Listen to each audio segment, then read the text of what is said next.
Hey, Too Close to Home friends. This is Jen here, and I'm flying solo today because we have a very unique episode. Usually we talk about cases of murder and missing people, and we have no ties other than what we've researched. Well, today we're going to learn about Jesse Farber-Rex. He disappeared August 11th, 2015. We're going to speak to his girlfriend and mother of his 2 children, Rachel Carroll, about his disappearance. Now, disclaimer, this was done via Zoom as Rachel's in Pennsylvania and I'm in Texas. So the quality isn't up to the normal par as it usually is, but let's get into it. All right, you guys, this is Jen here, and I'm talking to Rachel. And as I said in my intro, we're going to talk about Jesse Rex Farber. Hey, Rachel. Hello. Thank you for joining us today. Thank you for taking time to come and talk to us about Jesse and about his disappearance. And I really hope... Oh, absolutely. I really hope that we do get some answers soon, or at least awareness. So, to start it off, I wanted to know if you could tell me more about how you met Jesse. Okay, I met Jesse when I was 15, so he was about 18 and we were teenagers. And so we were really close friends for a couple years there. He was definitely one of my best friends. So we just hung out together a lot and did almost everything together. And then and when I turned 19 is when we started dating. Aw. What would you think made you fall in love with him? His loyalty and he helped me through a lot of hard times even when I was a teenager, and I think that is what it is because everybody learns that a lot of your friends aren't really going to be there for you, but I can't remember a time that he wasn't there for me.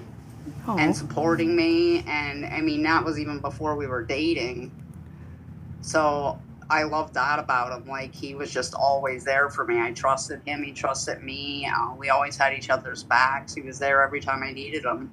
Oh, yeah.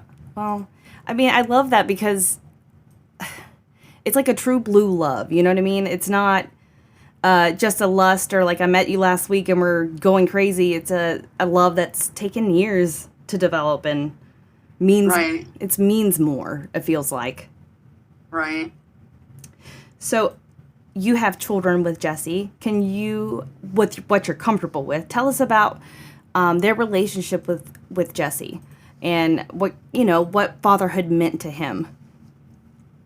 Okay, well, when I was 20, almost 21, we had my son, and we were both new parents, but I know Jesse was really nervous about it at first. Mm-hmm. But he did really good. He was very, willing to, he wasn't oh, I'm scared to hold him, or I'm scared to do this. He was hands-on and wanted to be in there and help and everything. And as time went on, he was a great dad.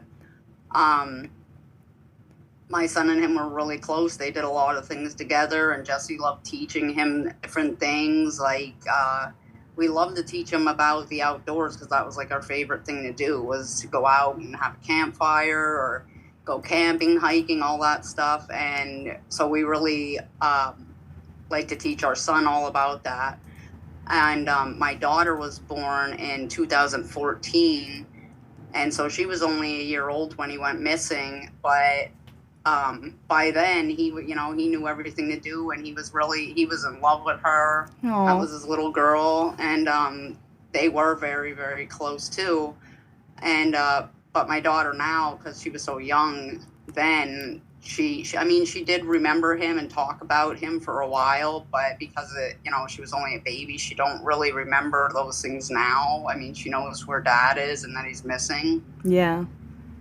I know that probably has to be heartbreaking to look at your son and not have those answers that he probably craves too, since they were close. He sounds like he was an excellent father. He just sounded like he was a very loving person. He was. And yeah, my son, he was 5 when he went missing, so my son knew better what was going on, than my daughter would. So he he's had some hard times with it. He does better with it now, but I mean, of course, it bothers him a lot. But they're both doing well. I wish I could give them answers. Yeah. I'm hoping to one day. But, you might not have the answers. You do have two arms, and I know that you're doing the best that you can. I mean, honestly, I admire what you've gone through and been able to hold it together and still carry that torch for him, to look for him instead of getting lost in all this. Right. Thank you. Yeah. So what was, I know that eventually you and Jesse went into trouble with, relationship troubles and everything, but you guys still maintained relationship and were good at co-parenting. What kind of led to the disintegration of the relationship?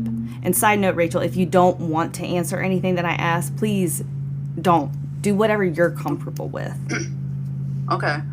Well, everything was totally fine, and besides what we got into the fight about, everything was going great. I mean, I could tell you a bunch of different accomplishments he had before he went missing. Everything was good for all of us. The only issue was that, here and there'd be money missing. Mm-hmm. And, after a while, I just, I covered it. But after, I would say it was about a year, I was like, I'm behind now too. And this can't keep happening. What's going on here? Right.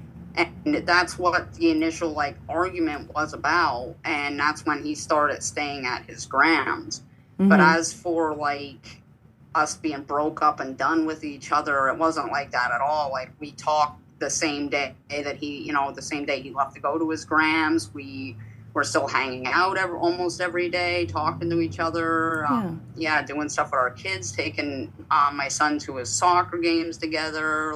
Everything was normal, except he wasn't actually living with us. Right. Well, when you talk about him and stuff, and the terms that you're using about, that you covered it, and you just sound so extremely selfless, and it sounds like you guys had this bond where you could just trust, that you trusted each other, and to go that long and be like, okay, what's wrong? You're not looking for, what he's doing, but is there something you can help him with? And that's the way it sounds to me. And that's exactly what happened too. I knew something was going on because I could tell he was in a way in those. After he left, that was August 1st that he started staying at his grams. And after he had left, he was in a way in his head and not talking. He wouldn't talk to me about it. And mm-hmm. He was just a way that I've never seen him before. I know when something's bothering him, but this was different than that. This was it's hard to explain. And I asked him many times to talk to me. And, I told him, I reassured him, I'm here for you. I'll help you if there is something that we need to do, or if you need help with anything. And he wouldn't tell me. But the last day that I did see him, the only information I ever got, which wasn't really information, is he told me, I have to deal with this on my own, but when it's all over, we'll be together again.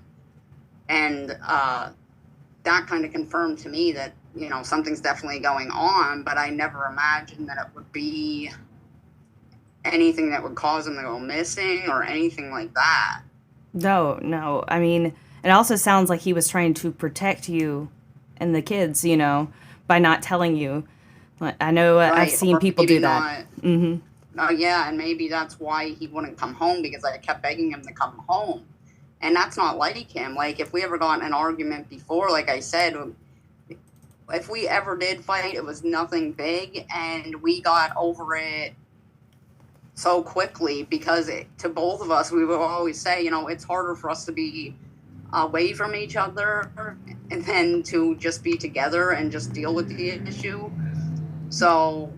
yeah, I mean, and every relationship runs into trouble, and that's a natural, healthy course, It sounds like it was just a regular, loving, relationship, and that you guys were working through things and cared genuinely about each other, Yes. Yeah. What was his relationship like with his gram and his mother? I think the relationship with his gram was pretty good. She would help with things. As first, like she babysat the kids sometimes. We would go out there to like I know we went out there for like Thanksgiving on a football game. We were out there and just different things, a cookout. So everything was okay with her. With his mom, that was like a strained relationship his entire life, from what he told me and what the rest of his family told me. Mm-hmm. They didn't have a good relationship at all, and she really um, didn't help him with a lot of things. Like he was trying to get his license for years and years when we first got together, Mm-hmm. and he couldn't get his license because she refused to give him his birth certificate or his social security card. Oh, wow. And I remember he would get off the phone and he would be so like upset and so angry, and she just refused to help him. And it took years because what happened was she had changed his last name so many times when he was younger Uh-huh. that his identity, like he had no proof of like who he really was. The paper trail And was that's just why too messy. Yeah. yeah, so it took years until he finally, and in May of 2015, he finally was able to get a copy of his birth certificate. He had to go to a lawyer about it and get that all straightened out. He was finally able to get his driver's license, which he was very happy about. Oh, I bet he was. I mean, it sounds like to me that she had a lot of controlling issues, and I've heard of cases before where parents have withheld that stuff, where kids end up being homeless because they can't get a job. You know, like as teenagers, they can't get a job, they can't get a license, they can't do anything because they don't have these documents, and you can't get those documents without having some documents, and it puts these kids in Exactly. dangerous situations. And I know you as a mother, and me as a mother, I know I would lay down my life for my child, and I know you would too. So to know that like a mother could do that to her kid, it's very Yeah. hard to see. Yeah, it was always, from what he told me without getting into like anything specific, it was just like a strained relationship, like since he was a child. It does sound like that. And also, like when you are, when you have trouble in your life, you go to those people that mean the most.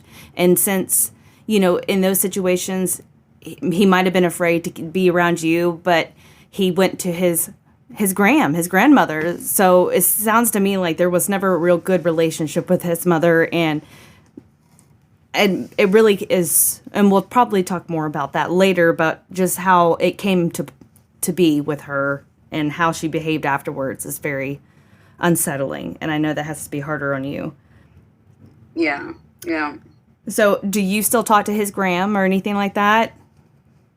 No, I was talking to her for a while afterwards, but then because me and Jesse's mom don't get along, and there was issues because of that, and so she didn't, we just stopped talking because we couldn't agree on issues in that area. Oh yeah, and I'm sure you don't talk to his mother either. So, which I mean, I don't blame you there.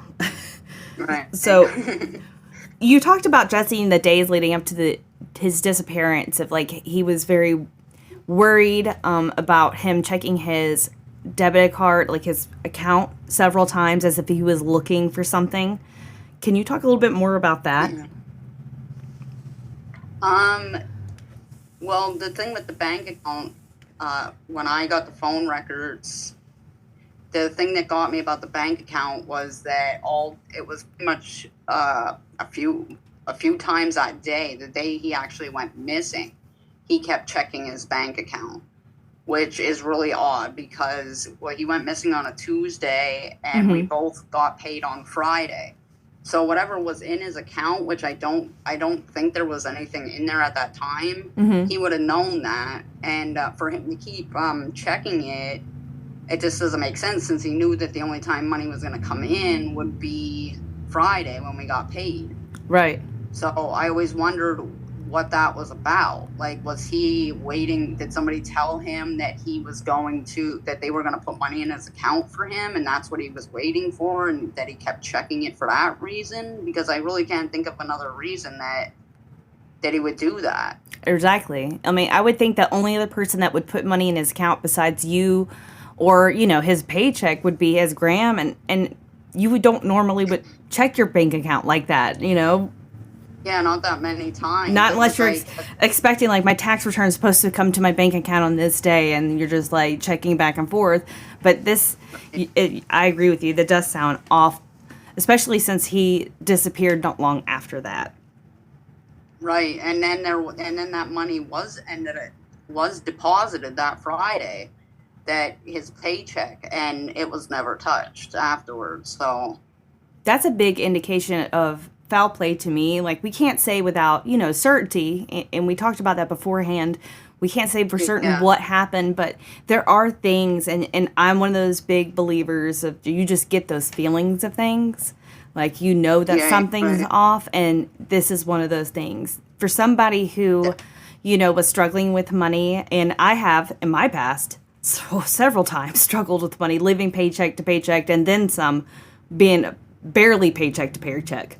But I just can't imagine not using that money, especially if he was just trying to just get away and disappear without anybody knowing. You would still maybe try to yank some money out, I would think. Yeah, knowing him, definitely. Like, he wouldn't have just left money behind. Like, the only reason I would think, if, like, say he ran away, which I don't believe, but if that was the case, I would think he would take the money because he obviously would need it. The only Right. reason I feel like he'd leave it behind would be for his kids. But I mean, that's going off of something that I really don't believe happened. Right, right. So, going to the day of his disappearance, he sent you, he gave you, he, sorry, he called you a couple times and his phone was dying. Can you tell me a little bit more about what that day was like? Just like walk through those events and about the phone calls and how you felt during this time. Well, the thing is that, like, the day before he actually went missing was when things kind of got weird. So if do you want me to kind of start there? Yeah. Okay, so that would have been Monday, and what started is that I worked first shift and he worked like second shift, and we worked at the same place. Mm-hmm. And I talked to him that day and everything, and I was gonna wait when I got off work to see him before he started work, just to see him for a little bit. And so that was the plan, and then he never showed up. And later on, his grandfather told me that he had planned to take Jesse to work, and at the last minute, Jesse asked him, "Can you take me to Tamaqua?" So he took him to Tamaqua, and he dropped him off at Burger King, which there was a witness that seen him there. And at some point after that, now, like, I don't know exactly time-wise how everything went down, but at some point after that, he met up with this girl named Karina, who stole money from Jesse. Mm-hmm. And so then after that, he met up with another friend, and they ended up walking to another one of their friends' houses named Dustin, and Jesse pretty much spent the rest of the day there at Dustin's, and they said they were playing video games and just hanging out, and Jesse spent the night there. The following day, I guess they said Dustin had left, and Dustin's girlfriend had told me that Jesse was worried because Karina's boyfriend Kyle was messaging Jesse, and they were just messaging each other back and forth on Facebook about trying to get this money back. And Kyle said that he would meet him to give him this money back, but Jesse felt uneasy about it. He felt weird about it, and he mentioned that to Dustin's girlfriend. And so not long after that, Jesse said he was leaving to head to work, and that was around 1 p.m. And the final message, or the final meeting place that Jesse was supposed to meet Kyle, because he kept changing his locations, and that was frustrating Jesse, was Broad Street on Tamaqua. Uh-huh. And Kyle said that Jesse never showed. And from what police had told me, that they checked cameras and it showed that like there was no meeting. So the next thing that happened was one of Jesse's childhood friends named Alma had seen Jesse walking on the S turns, which is a road from Tamaqua to Lewistown Valley where his gram lived. And I mean, that's still considered Tamaqua. It's not like it's another town. And the S turns is just a very small road in between. And he said that Jesse was walking with a book bag and that he was walking toward Tamaqua. So this would have been, like I said, around 7:20. And then at 8:43 is when Jesse called me for help.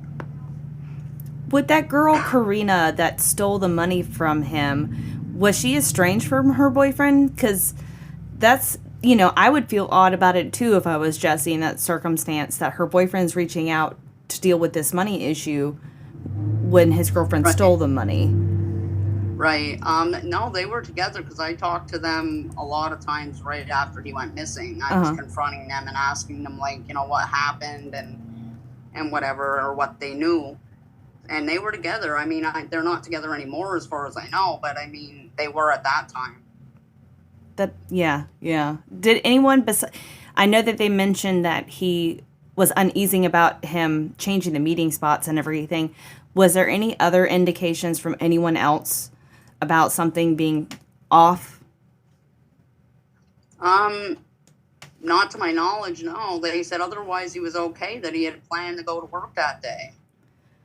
Part of me thinks that, like, he knew that something was happening, like he might have been in danger, but didn't expect it to maybe happen, but he... That's what I felt, too. So maybe it was taken by surprise. Right. Because Jesse wasn't a confrontational person either.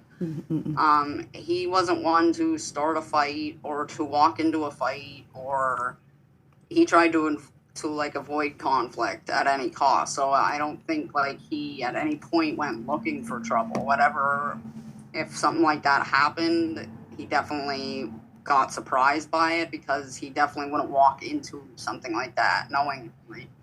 No. He didn't miss work very often, did he?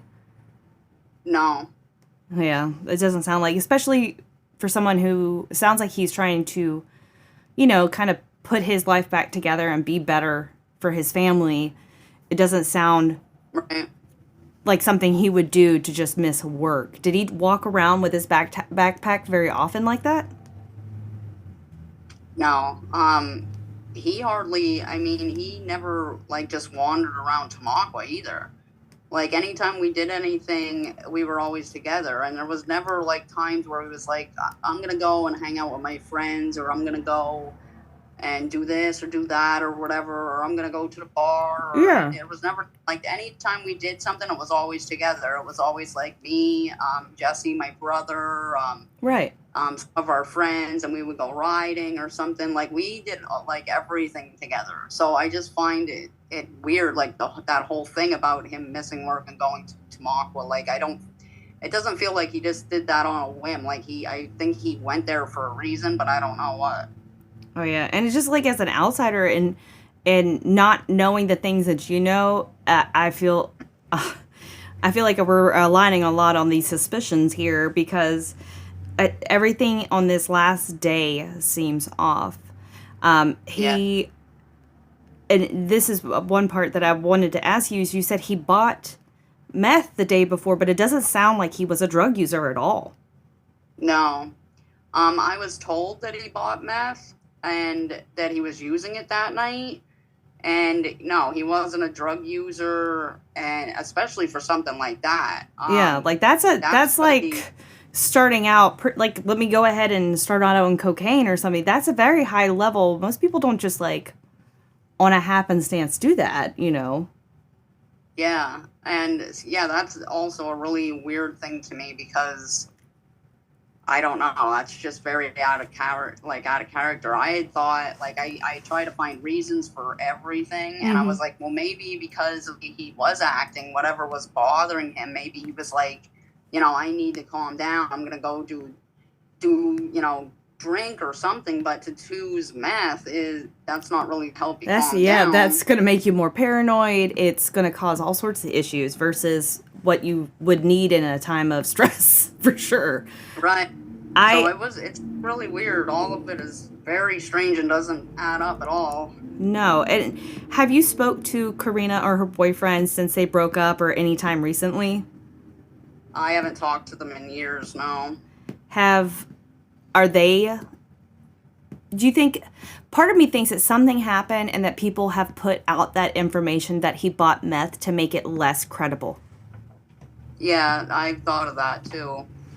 Or to make it less like important, like as if he's not as important, because like I'll give it like so many people I've seen saying, "Oh, another junkie gone, good for him," blah blah blah, and that's horrible to say about anybody, but wasn't true about him either. He wasn't a drug addict or anything like that.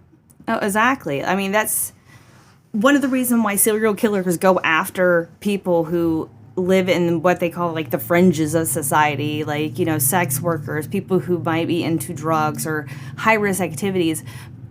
There's that stigma around it too, that like, even if you're a sex worker, even if you were strung out on heroin, you were somebody's baby at one point. Right. You don't deserve to die. Nobody deserves to be murdered, to be stolen, to be hurt. None of that. Just because and all of us have made these choices in life. I worked in a jail for a long time, and I started at a young age. I was like 18 years old, and I came to find out really quick that the difference between the people in jail and me was that they got caught and I did not. And they are exactly the same as me. They're just as good, if not better at times, than I am. So right. I hate that, like, that can also dissuade the police in a very strong way as well. And it's very unfair. Yeah, and I feel like that did have an impact on his investigation, because as soon as like that was being said, it seemed like nothing was being done anymore. Yeah. The searches were done, and yeah, it was definitely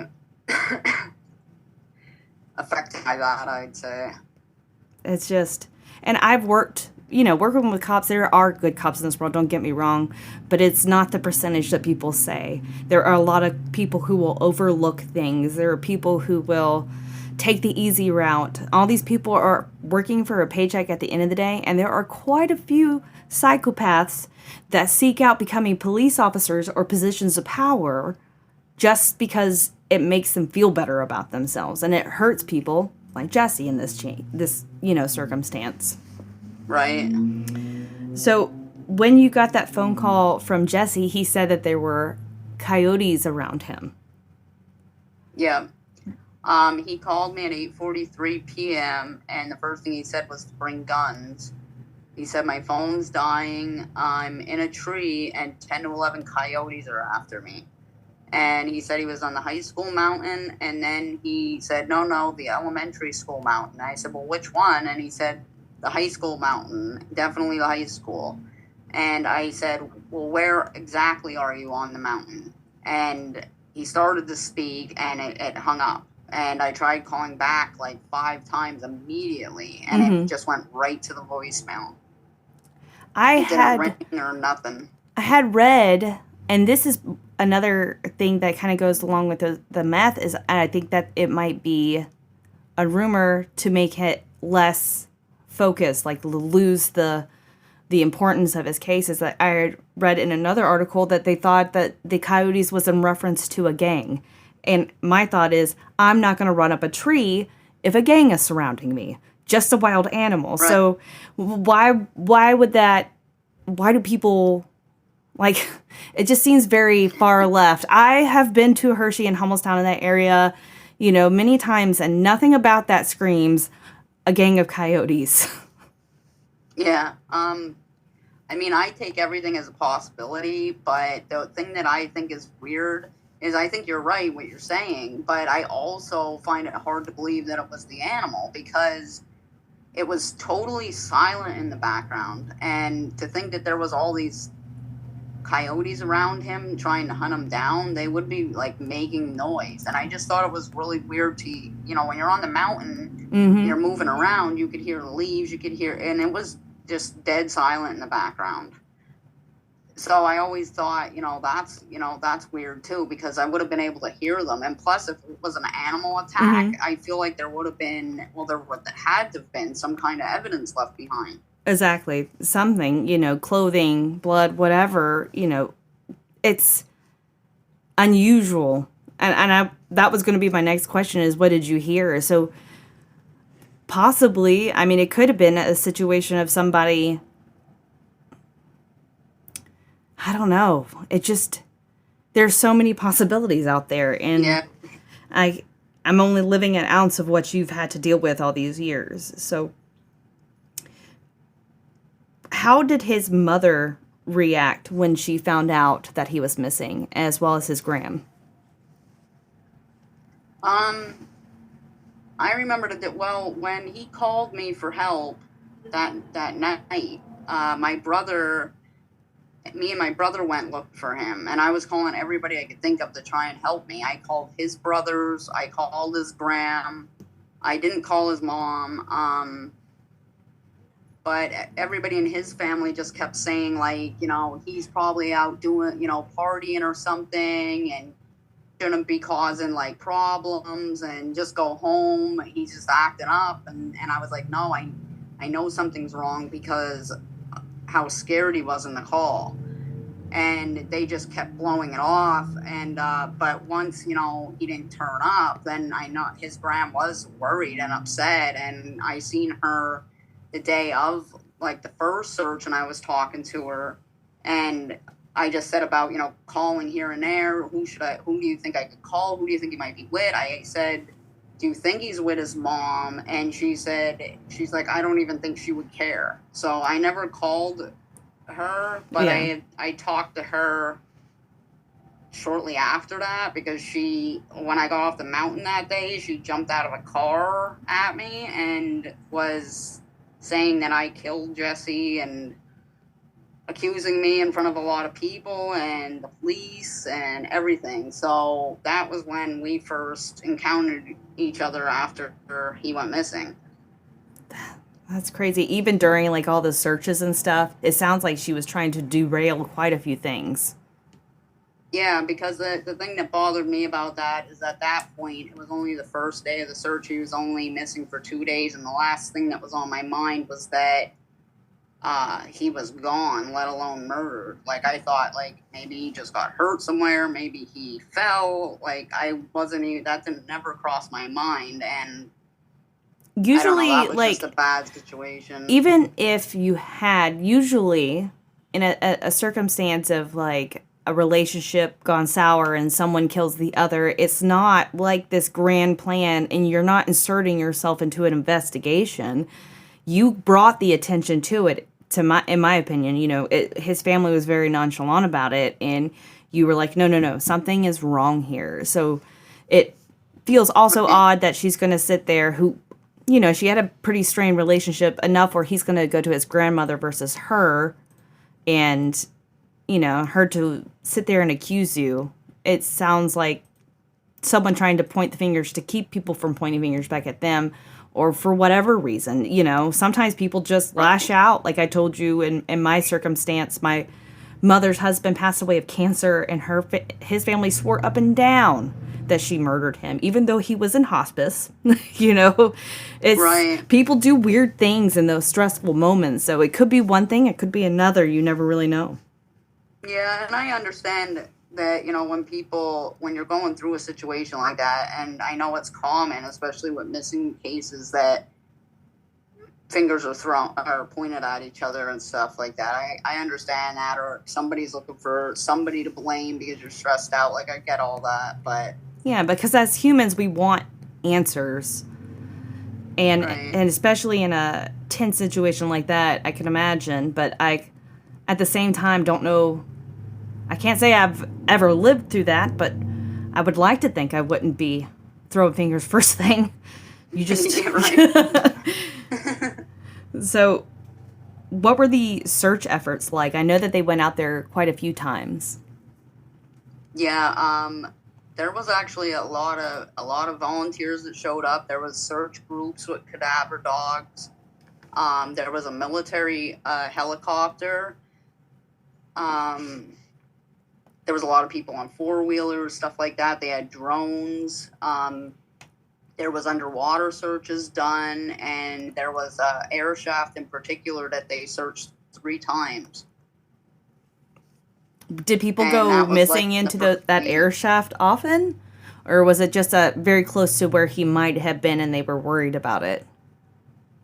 Well, they had the search dogs out. Supposedly, the dog sort of. They said that they think the dog alerted at this air shaft, but weren't exactly sure. So it was just like a point of interest. Mm-hmm. And there wasn't nothing around this hole that would stop you from falling into it. There wasn't even like a warning. Oh, wow. Yeah, and honestly, like the way that it was, where it was in the ground and everything, if you were running, you would have probably not even seen it coming up. It would have just been there, and you would have just, it would be too late. But yeah, they searched that 3 times, and the last time they actually shipped a special camera from Canada, and because the other 2 cameras failed. But after they finished it, they said that they don't have any reason to believe that he's in there because they hit like a ledge Mm-hmm. where they found pieces of the other camera. So like if somebody would have fell in there, that's where they would have seen evidence of that. Oh, yeah, that's a good point.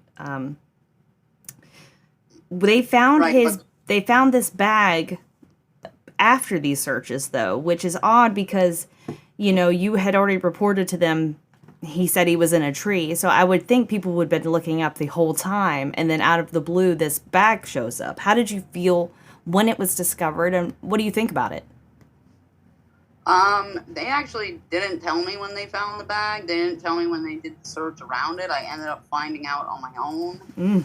Mm.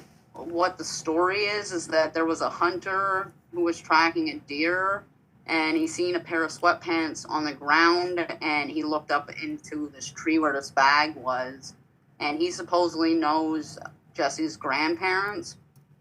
So he had called them, and his family went up there to see it, and then they reported it to the police, and then the police went up there. Um, I've never seen the bag. His mom won't let me see the bag at all, so I don't know what it looks like. Mm-hmm. But I mean, I have a few different reasons, and this is just my opinion, but I feel like that wasn't his bag. Mm-hmm. It could have been, but I haven't seen it. And like I said, I just have a few reasons why I believe it's not his bag. What are those reasons, you think? Well, the first reason is the family said they identified it by a pin that was Mm-hmm. on the bag that Jesse's grandfather gave him. Mm-hmm. But my son has that pin, and my son's had that pin for a long time. Oh, wow. Yeah, and the other thing is the area is really rough and rugged there. I mean, Mm-hmm. the whole mountain is. It's covered in holes, stripping pits, pits filled with water. But this area in particular was bad because it was up. After they found the bag, me and my brother and my sister and some of my friends went to see where this was, Mm-hmm. and we had to climb through like a stripping pit and then climb up this like silt bank where it was just like sand underneath your feet. And it took us about an hour just to get to that point. And then where this was, it was like a small area to even be up there on. Like the widest part, I always describe it as like as wide as a 1-lane car would Mm-hmm. drive down a street. And the skinniest that it was is 1 foot in front of the other. You were able to walk. Oh, And on one side was stripping pits, and then on the other side is a very straight up and down slate wall. which is not So something you can just grab a hold of. Like, slate's not an no, easily climbed rock, no, and for us, it took us a while to get up there. So I was thinking, if he was being chased by animals or chased by anything at all, they certainly would have caught him because it takes some time to get up there. Right. And just the fact that as scared as he was, to be able to be trying to climb that in the dark without falling that's incredible that he would be able to do that. Yeah, and in an emergency moment too, with animals after right, you. When you're not thinking straight. That would be the opposite of conducive. I have you ever heard of like the Missing 411 series? It's on, I think, Amazon Prime right now, but it's about people who go missing in state parks, actually, and a lot of them are weird circumstances, actually, quite a bit like this. Yeah, I've seen that, and I've tried even reaching out to them. Yeah, that's just like the whole. I saw one case, and it was this person went missing, and it was impossible how far they could have went in such a short period of time, or something, where they found the body, and it was like going up a sheer cliff to get to that position. It didn't make sense, and that's what this sounds like also as well. I mean. Right, and even if, like, say he did make it up there, and now, you know, it's dark, his phone's dead, so he can't see at all. He's being, you know, something's after him, whatever it is. Even if he did climb that tree and he got down, he certainly wasn't making it down if something was chasing him, or if he was running in the dark, he would have fell, for sure, would have fell. Right. So in that case, he would have been found somewhere nearby that, and he wasn't found. The only thing that was found there was his bag and the pants, and just directly in that area of the tree. There was not a shoe found where he might have been running afterwards. I would think that, I mean, if you could see, if I could describe it better for you to actually see this, you would be stunned. It sounds like it would have been. Describe it, but to see it. Yeah. It's another thing. Right. I just, I can't imagine. I know his parents are probably in one way holding for hope, but the fact that they've not let you see it. Also, there has to be, if there was sweatpants and a bag, there has to be something on there that would have DNA. And seeing that he left most of his stuff, if not almost everything, besides the backpack he supposedly was wearing that day, right, you would think that there could be some evidence there. I mean, it was 2015, correct? Yeah. I mean, it's not been that long that we've, used DNA to discover some of the women who were murdered on Calder Road through genealogical DNA. That there's so many advances in it. I wonder if it's something that we even pondered or thought about getting funding for. Right, and if they really thought it was his, like, even if they didn't decide to DNA test it right away, why not keep it as evidence? I mean, that's the only thing besides when he called me for help that we have had right as evidence, or where he could possibly be, because whether he was there or he wasn't there, either way, that's a good lead to go off of. Either he was there, okay, we focus on that area. Okay, he wasn't there, well, then that sounds like somebody planted this and something else is going on here. Like, both ways, like, it's important to know.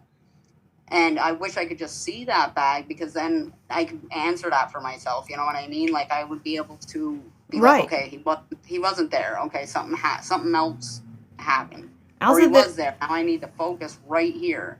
Right. And they're not listening to the logic of it, like with the pin. Like, one, I'm sure that there have been other pins in the world like that pin, but the fact that the one that Jesse had is in the possession of your son, and it's like they're not listening to that. Also, we don't know the state of the backpack. It could have been there for a year or more, and it just happened that this hunter came across it, and he thought, oh, this has to be his bag. Like, nobody else in this world can leave a backpack anywhere. There's so many different possibilities, and I feel like they've kind of gone in wrong directions. Like, we're going to look, but we're going to do it very loosey-goosey. Yeah, exactly. They did have, like, a search team that went up with cadaver dogs again in that area, because since then they went through, like, the other side of the mountain, and they made, like, an easier way to access that now. So they were able to do that, and they did search with dogs just in that area there, and nothing came up. But another important thing I wanted to mention about the bag thing is the night me and my brother were searching for Jesse, we were driving in a truck, and we would drive like just a little bit, beat the horn, turn the car off, yell for him, and we'd wait a little while for a response. And we did that for hours. Now, where the bag was found, there's like underneath that slate wall, it's like an open area of just like silt dirt, and a lot of people go riding up there, and a lot of people go up there, and 2 times me and my brother were at the bottom of that, like in that area of silt, where we beat the horn and turned the car off and we're yelling for him. So I feel like if he was up there or in the vicinity, he would have heard that. Right. Because we were really up there, and there was just nothing. We didn't hear anybody, anything, nothing. Has there been anything since the backpack that's maybe come out, any other information, or any other people that might have acted possibly suspicious, or other than, what we've already talked about? The social media, I think, is suspicious. Oh, yeah, like how people were accessing his account afterwards and sending friend requests, which is a very odd thing to do if somebody's disappeared. Yeah, there was access on his Facebook literally just a very short few days after he went missing. People are contacting me saying, hey, he's active on Facebook right now. And I was sending him messages the day, in the days before he went missing that he wasn't reading because he was trying to avoid me at that time. And then a couple days after, I would be writing him messages because, like I said, I just thought he was blowing off steam or something. And I'm like, just please let me know you're okay. Like, just let me know you're okay. I'm worried. And these messages were being read. And I called the police because we talked about getting the phone records and a warrant and everything for Facebook. And I said, is this you on his account? And they said, no, that they didn't get the go ahead from Facebook back yet. And I'm like, well, who was accessing his account? And they're like, they didn't know. And I don't know if they looked into it further, but I wish they would have. Have they gotten? That was active for a while. Did they get anything back from Facebook that they might have shared with you? They did get the messages back, but they didn't share that with me. But like I said, because it was accessed, I feel like so much could have been changed. The posts that he made in the days just before he went missing have since been deleted. Like everything, like anything that you would think was important that he put on there, it's been deleted. Pictures he had on there has been deleted. There was liked pages added that he didn't have on there, and one of them was really strange. It was like this I forget what it was called. I have it saved, but I don't recall off the top of my head. It was like this horror thing. And it was like cartoon images of like people cutting people up, and one was an image of like somebody chasing somebody through the woods, and I'm like, this is effed up. Like, very much so. Whoever, like it was almost like, why would somebody? I know it wasn't his because it wasn't on there before. It was added to his Facebook afterwards, and when I started like putting it out there that somebody's on his Facebook, what's going on? It's been changed again. Now that page is, I just looked again like 2 days ago, and that page has since been deleted, and a bunch of other stuff has been deleted. All that's on there is that people posted after he went missing. Everything beforehand is gone, mostly. Killers will sometimes, and I don't want to say that he's gone. I always want to keep the hope alive that he is here alive and that he's somewhere. But that I have seen where, killers have done that. They have taunted the family afterwards. And it's some kind of weird thing that they do, and that does sound a little bit like that in those circumstances. What are the odds of all the pages? One that's people being chased through the woods and people being chopped up. It was disturbing. It was disturbing, and it was like cartoonish. Like I don't know, like what it was like for or what it was about or what. I don't know. I just, because of what happened with him and the people running through the woods and this, I just thought it was really, really weird. And so I have proof of that. I saved that. I screenshotted that stuff and everything. So I have proof of all that. But it since has been deleted. Mm-hmm. I also think that somebody might have been accessing his Facebook to make it look like he was still alive somewhere, or out somewhere, something like that. But like I said, since I brought it out and made it known, like, what's going on here, I know somebody's doing this. Mm-hmm. His Facebook hasn't been active. The messages no longer get read or anything like that, although things still do change on his Facebook, but it's nothing that's out, like, as obvious as the other things were. Right. And his mother she got access to his Facebook for a while there too, didn't she? But I don't think she would do some of those things. That seems pretty fucked up. Yeah. I was told she had access to it. I don't know that she did anything like that. I'm just saying that. No. I don't think she did that. Did, yeah. I just know that she, that there was rumor that she had access, which is not abnormal in a situation of, somebody maybe going missing, but it seems like somebody else could have had access. Like, they could have had access via his phone. They could have charged the phone that he had, and got access or changed the password or whatever in that moment, and also gained access besides his mother. Right.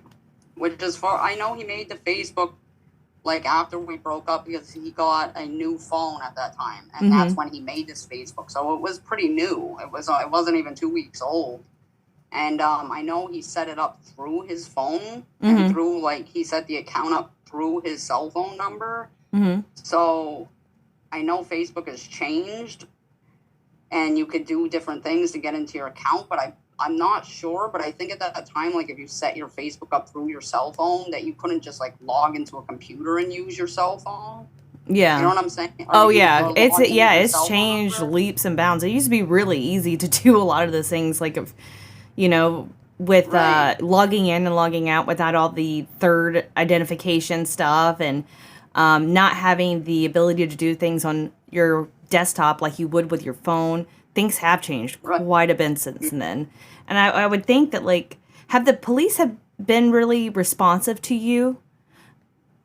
No. I mean, like I said, they did help a lot in the beginning with the searches and everything, but they're supposed to legally contact me. I had a lawyer call them because they weren't updating me on anything. Mm-hmm. And because of my kids, I'm supposed to be legally contacted. Right. But they don't. And then when I do try and talk to them, they act like they're concerned, and they'll let me know and all that. And then, you wait for a phone call from them, and they just avoid me. So I would say they're definitely not helpful. I've been trying to get it handed over to the state police since it's began, and they just won't hand it over. That's one of my goals, is to get it handed to someone higher up. Yeah. I mean, you're already on that path. You've been contacting people and putting that information out. So the more we get out there, the more likely we can get some more attention and get it elevated. I mean, in a lot of these small towns, they don't have, one, the funding, or two, even the experience. You look at JonBenet Ramsey's case, that entire investigation was bungled because it was Christmas Day. They had all the rookies, and nothing ever happened in that town like that. So they didn't know how to handle it other than to fumble it and then ignore the issue, which sounds like they're ignoring the issue on this one very much so. Right. And as the parent, that's left behind, you do have that right. You should be able to be up to date on these things and know what's happening. Yeah. For your children's sake. What's that? For your children's sake, Right. And they didn't even contact me about identifying the bag. And I would be the best person that would know what his bag looked like. Yeah, because he just moved out. It wasn't very long that he had been out of your house. Right. I mean, they took my information when they asked, well, what do you think he was wearing and what do you think was in his in his bag, and can you describe the bag? And they took all that information, but when this bag was found, then they didn't bother to ask me about it. I was told I was going to get a call about it, but that never happened. That's crazy. And it's frustrating. Oh, absolutely. I'm sure.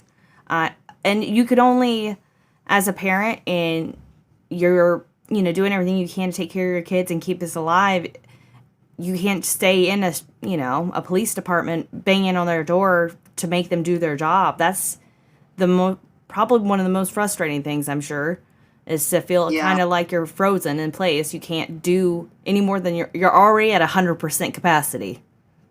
Right. If you were able to talk to the person who had something to do with Jesse's disappearance, what would you say? I would say, I just want to know where he is. I just want to bring him home. I want closure for my kids. Mm-hmm. That's really important to me because it's already been very hard on them. Mm-hmm. And I don't want them to have to deal with that or struggle with the things that I've struggled in trying to find him when they get older. I just don't want it to set the tone of life or how they look at life. I want, my kids, this is horrible and they've already been through it, but they could look at it as, okay, well, this happened, but it was dealt with properly and, it was taken care of the way it should have been. So at least they could look at it as the cops did what they're supposed to. I could depend on them, or you know what I mean? Right. Just have a this good is outlook. Entirely gonna, shapes anybody. You drop a pebble in the pond, what happens? The water goes around it. Life changes, and it's not the same as it was before. You can't uncrack an egg, so to speak. So I can imagine this is very difficult for the kids. And it's very difficult for you, and you want to make sure nobody wants to see their babies hurt. And I know they're probably hurting, and you want what's best for them and their future, and to know that you're trying to keep them safe is super. It's very admirable through all this. If you could talk to Jesse, if Jesse was listening right now, what would you tell him? I would tell him that I love him very, very much, and I miss him every single day, and that I'm doing everything I can. And if he is out there and he's okay, I hope that he's okay and that he's safe.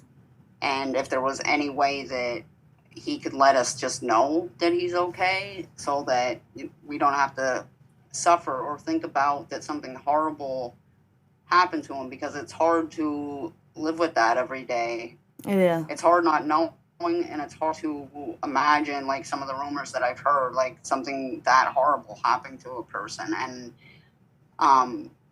it would just be life-changing to know that he's okay. It would probably lift a huge burden off your chest to know. Oh, God, yes.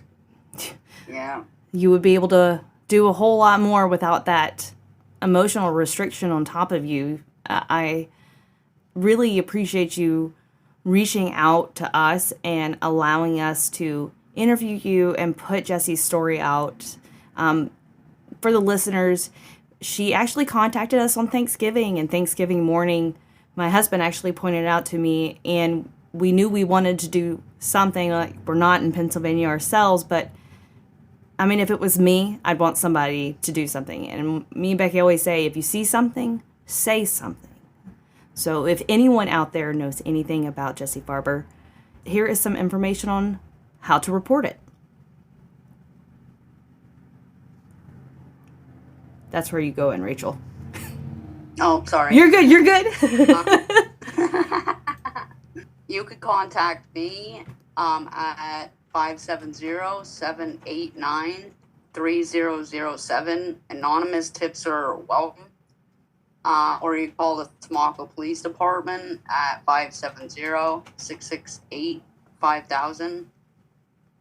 Even the smallest thing could piece together something that I've been trying to figure out for years. So anything that you think could help, please feel free to reach out to me. Oh, yeah. It's usually those little facts. It's little facts like that. Like you can oh, I just happened to see him at the store at this time, that could put someone in a certain location. So like Rachel said, any little detail matters. Anything. If you've heard something through the grapevine, let Rachel and the Tamaqua Police Department suss that out, reach out to us, and I'll put our sources on our page as well. Well, thanks, Rachel.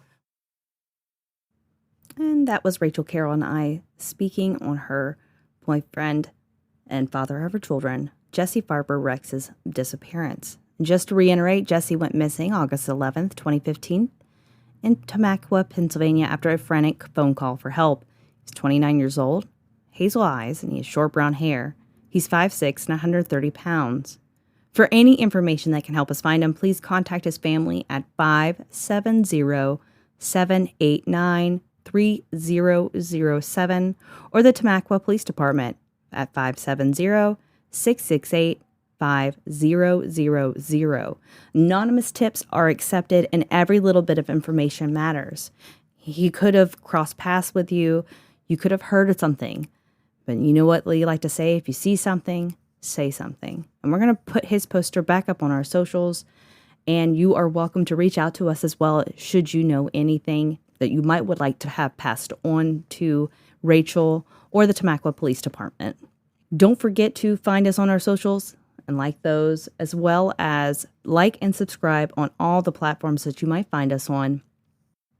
So until next time, stay safe, keep your head on a swivel, and don't bring it too close to home.